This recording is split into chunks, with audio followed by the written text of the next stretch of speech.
আল্লাহ পাক ডাক দিয়া বলে, রে পয়গম্বর মুসা, না রে মুসা না, আমার বান্দার গুনাহগুলি তুমি ওপেন কইরো না।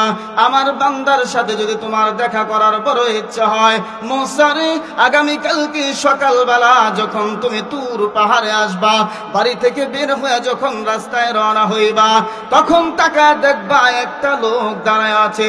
আমি আল্লাহ তোমাকে ওই বান্দার সাথে দেখা করায় দেব, কিন্তু সাবধান, শর্ত লাগায় দিলাম, আমার বান্দার সাথে কিন্তু কোনো কথা হবে না। চিৎকার দিয়ে বলেন না সুবহানাল্লাহ। মুসা পয়গম্বর আলাইহিস সালাম পরের দিন সকালবেলা তুর পাহাড়ে যাইয়া আল্লাহর সাথে কথা বলার জন্য রওনা হয়ে গেছে। রাস্তায় বের হইয়া যেই মাত্র হাঁটতে লাগলো, হঠাৎ করে তাকাইয়া দেখে একজন বান্দা দাঁড়ায় রইছে। আল্লাহর পয়গম্বর মুসা নবী আলাইহিস সালাম ডেকে বলেন, মালিক রে, মনে হয় ওই বান্দার সাথে তুমি আমাকে দেখা করাই দেছো। সুবহানাল্লাহ বলেন না। মুসা পয়গম্বর আলাইহিস সালাম আস্তে আস্তে করে যখন লোকটার কাছে যায়, যাওয়ার পরে একবার লোকটার দিকে তাকায়, আবার নিচের দিকে তাকায়, একবার লোকটার দিকে তাকায়, আবার নিচের দিকে তাকায়। না না, আল্লাহর নোটিশ জারি করে দিয়েছে, এই লোকের সাথে কোনো কথা বলা যাবে না। আর এই লোকটাকে দেখে একটু হাও প্রতিপন্ন করে, বলে না না, জাহান্নামী লোকের সাথে কথা বলা যাবে না। মুসা পয়গম্বর আলাইহিস সালাম চলে গেল তুর পাহাড়ে যাইয়া আল্লাহ রাব্বুল আলামিনকে ডেকে ডেকে বলেন, মালিক রে, আল্লাহ, জাহান্নামী বান্দার সাথে আমি দেখা করার ইচ্ছে করলাম, আমাকে জাহান্নামী বান্দার সাথে তুমি দেখা করাইলা। রাব্বুল আলামিন, এখন আমার বড় ইচ্ছা, আমার বড় মনে আকাঙ্ক্ষা, এখন একটা জান্নাতি বান্দার সাথে আমাকে দেখা করায় দিবা। চিৎকার দিয়ে বলেন না সুবহানাল্লাহ, আর জোরে বলেন না সুবহানাল্লাহ। আল্লাহ পাক ডাক দিয়ে বলেন, রে পয়গম্বর মুসা, জাহান্নামী বান্দা দেখতে চাইলা, জাহান্নামী বান্দা তোমাকে দেখাইলাম, এখন মনে বড় আশা, মনে বড় আকাঙ্ক্ষা, আমার জান্নাতি বান্দা দেখবা। ঠিক আছে মুসা রে, যাও যাও, যেই রাস্তা দিয়ে আসছো, আবার তুমি বিকালবেলা যখন তোর পাহাড় থেকে বাড়ির দিকে রওনা হইবা, ওই যে ওই জায়গাটার মধ্যে, যেই জায়গার মধ্যে আমার জাহান্নামী বান্দা তুমি দেখছো, ওই জায়গার মধ্যে আমি আল্লাহ তাআলা আমার জান্নাতি একজন বান্দা রেখে দিয়েছি, সেখানে গেলেই তুমি দেখতে পারবা। চিৎকার দিয়ে বলেন না সুবহানাল্লাহ। দাঁড়িয়ে আছেন, সকলকে অনুরোধ করে বলবো, মেহেরবানি করে আপনারা মাহফিলের সৌন্দর্য রক্ষার্থে একটু সামনে বসে যান। আমি অল্প সময় আপনাদের সামনে কথা বলবো, এই জন্য খুতবা করছি খুবই সংক্ষিপ্ত ভাবে, যেহেতু এখানে অনেক বড় বড় ওলামায়ে কেরাম আছেন। আমি আপনাদের সাথে জাস্ট একটু পরিচয় নিব এবং আমার পরিচয়টা দেব, আপনাদের কাছ থেকে একটু দোয়া নিব, এই জন্য আমি বসছি। অল্প সময় আলোচনা করব, যেহেতু আমার পরে প্রখ্যাত আলেমে দ্বীন, আপনাদের সুপরিচিত মুখ হযরত মাওলানা হাসিবুল ইসলাম ঝালকাঠি সাহেব এখানে আছেন, আমার পরে ইনশাআল্লাহ আলোচনা করবেন। তারপর আরো অনেক উলামায়ে কেরাম আছেন। আজকের যিনি প্রধান মেহমান, যিনি শত শত ছাত্রদের উস্তাদ, আলহামদুলিল্লাহ বলেন না, যার কণ্ঠে আলোচনা শুনলে, যার হুঙ্কারে বাতিলরা দৌড়াইয়া পালাইতে শুরু করে, যেরকম মারহাবা, যার কণ্ঠ আওয়াজ শুনে বাতিলরা এমনিতেই কম্পিত শুরু হয়ে যায়, তাদের দিলের মধ্যে এমন ভাবে ভয় পায়, নূর হোসেন নুরানী সাহেবের নাম শুনলে যেন তাদের কলিজা কেঁপে ওঠে। বলেন না সুবহানাল্লাহ। তিনি আজকে আমাদের মাঝে আসবেন। আপনারা শেষ পর্যন্ত ইনশাআল্লাহ থাকবেন না ভাববেন? ইনশাআল্লাহ। আস্তে কোনকার আরো জোরে বলেন ইনশাআল্লাহ। আল্লাহ আমাদের সবাইকে কবুল করুন, সকলে বলে আমিন। প্রিয় মুহতারাম হাজরিন, আপনাদের সামনে পবিত্র কালামে পাকের একখানা আয়াত তেলাওয়াত করেছি। এই আয়াতে কারিমার মধ্যে আল্লাহ রাব্বুল আলামিন বলেন, মানুষের মধ্যে দুইটি জিনিস থাকলে, কয়টি জিনিস ভাই?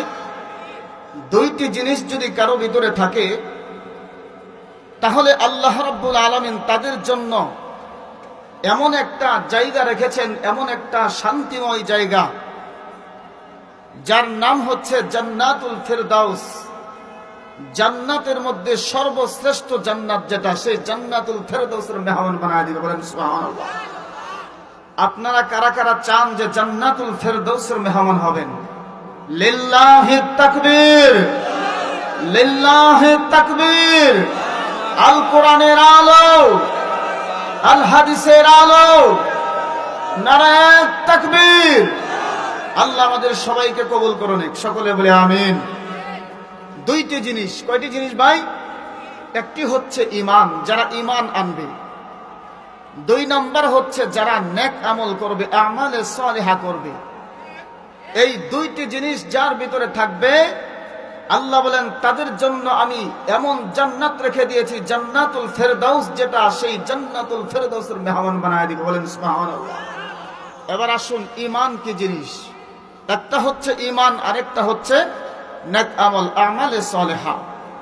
প্রিয় মুহতারাম হাজরিন,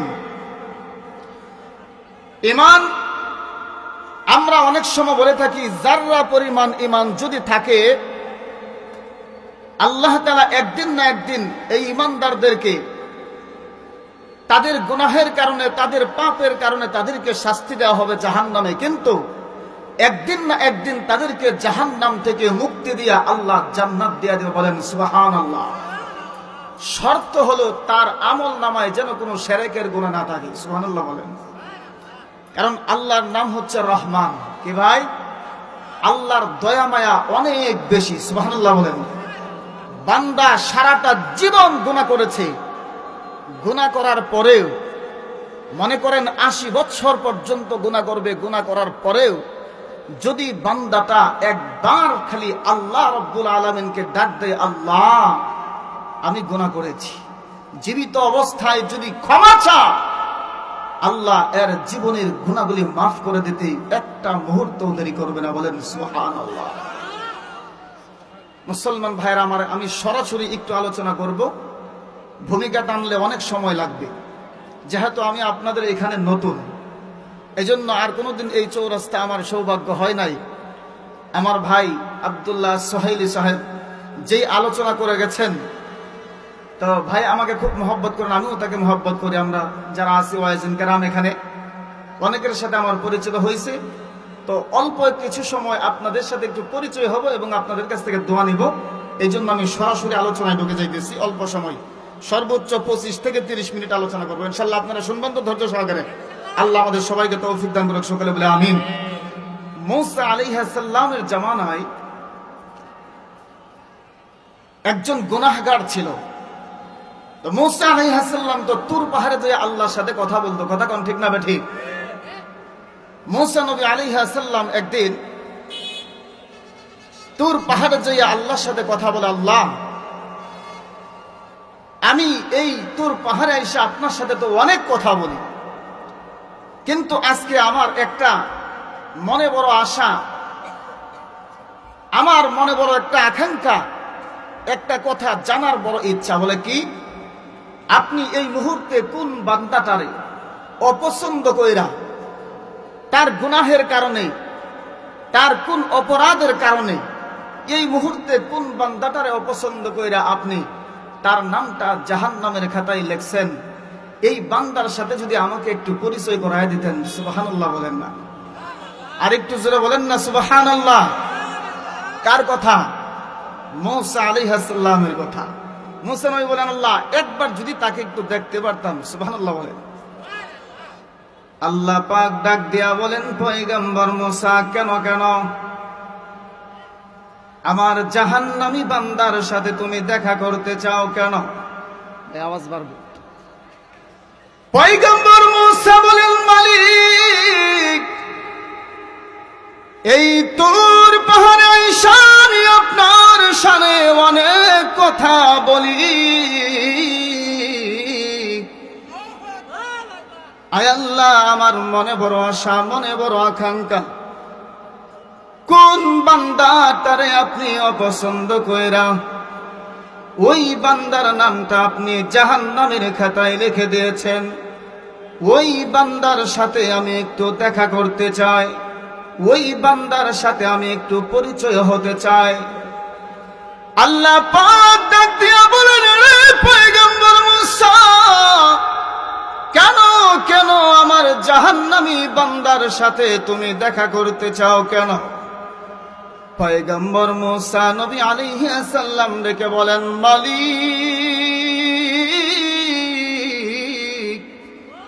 আয় আল্লাহ, আপনার ওই বান্দার সাথে যদি আমি একটু দেখা করতে পারি, ওই বান্দাটাকে আমি একটু জিজ্ঞাসা করব কোন অপরাধের কারণে আপনি তার নামটা অপছন্দ কইরা তার নামটা জাহান্নামের খাতায় লিখে দিয়েছেন। তার গুনাহের সম্পর্কে আমি একটু জিজ্ঞাসা করব। চিৎকার দিয়ে বলেন না সুবহানাল্লাহ। আল্লাহ পাক ডাক দিয়ে বলেন, রে পয়গম্বর মুসা, আমি আল্লাহ রাব্বুল আলামিন হলাম রহমান, আমি আল্লাহর নাম হলো রহমান। মুসা রে, আমার বান্দা এতদিন পর্যন্ত গুনাহ করছে, আমি ইচ্ছে করলে পারতাম আমার বান্দা যখন গুনাহ করে প্রত্যেকটা বান্দার সাথে একটা করে ফেরেশতা লাগায় দিতাম।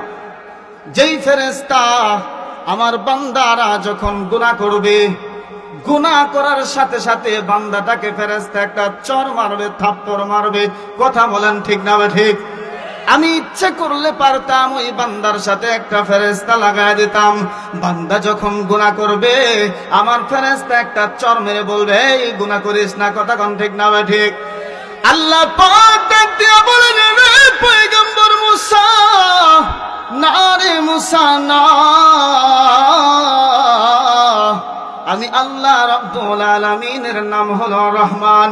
আমি আল্লাহর দয়া মায়া অনেক বেশি হওয়ার কারণে আমার বান্দা যখন গুনাহ করে রে, আমি আমার বান্দার গুনাহগুলি ওপেন করে নাই।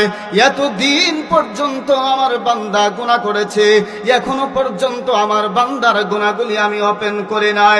এ পয়গম্বর মুসা, তুমি কেন আমার বান্দার গুনাহগুলি ওপেন করবা? চিৎকার দিয়ে বলেন না সুবহানাল্লাহ। আরো জোরে বলেন না সুবহানাল্লাহ। পয়গম্বর মুসা আলাইহিস সালাম ডেকে বলেন, মালিক, আপনার ওই বান্দার সাথে আমি একটু দেখা করব, শুধু আমাকে একটু দেখা করায় দেন। আল্লাহ পাক ডাক দিয়া বলেন, মুসা, আমার বান্দার সাথে যদি তুমি দেখা করো, দেখা করার মতো তোমাকে সুযোগ দেওয়া হবে। আমার বান্দার সাথে তোমাকে দেখা করাইব, কিন্তু শর্ত হলো আমার বান্দার সাথে দেখা করবা ঠিক, কিন্তু আমার বান্দার সাথে তোমার কোনো কথা হবে না। চিৎকার দিয়ে বলেন না সুবহানাল্লাহ। আল্লাহ বলেন, কেন কথা হবে না জানোনি? এ মুসা, তুমি যদি আমার বান্দার সাথে কথা বলো, আমার বান্দার গুনাহ সম্পর্কে যদি তুমি জানো, আমার বান্দার গুনাহগুলি ওপেন হয়ে যাবে। এই মুসা, আমি আল্লাহ পাক আমার বান্দার গুনাহগুলি ওপেন করি নাই রে মুসা। তুমি যদি আমার বান্দার গুনাহগুলি ওপেন করে দাও, আমি আল্লাহর শান নষ্ট হয়ে যাবে, আমি আল্লাহর ওয়াদা নষ্ট হয়ে যাবে। কোন বান্দা যদি সারা জীবন বড় গুনাহ করেছে, গুনাহ করার পরে অনুশোচনা হয়েছে, অনুতপ্ত হয়েছে, এমন সময় যদি গুনার দিকে লক্ষ্য করে কোন বান্দা যখন আমাকে, আমি আল্লাহর কুদরতে পায়ে সিজদা দিয়া আমি আল্লাহকে ডাক দিয়া বলেন, মালিক রে, আয় আল্লাহ, গুনাহ করে ফেলেছি, অন্যায় করে ফেলেছি। এ পয়গম্বর মুসা, আমি আল্লাহ রাব্বুল আলামিন, আমি আল্লাহকে একটা ডাক দেওয়ার সাথে সাথে আমি আল্লাহ তাআলা ওই বান্দার গুনাহগুলি ক্ষমা করে দিয়া আমি আল্লাহ জাহান্নাম থেকে তার নামটা কেটে দিয়া তার নামটা জান্নাতের খাতায় উঠা দে। চিৎকার দিয়ে বলেন না সুবহানাল্লাহ। আল্লাহ পাক ডাক দিয়া বলে, রে পয়গম্বর মুসা, না রে মুসা না, আমার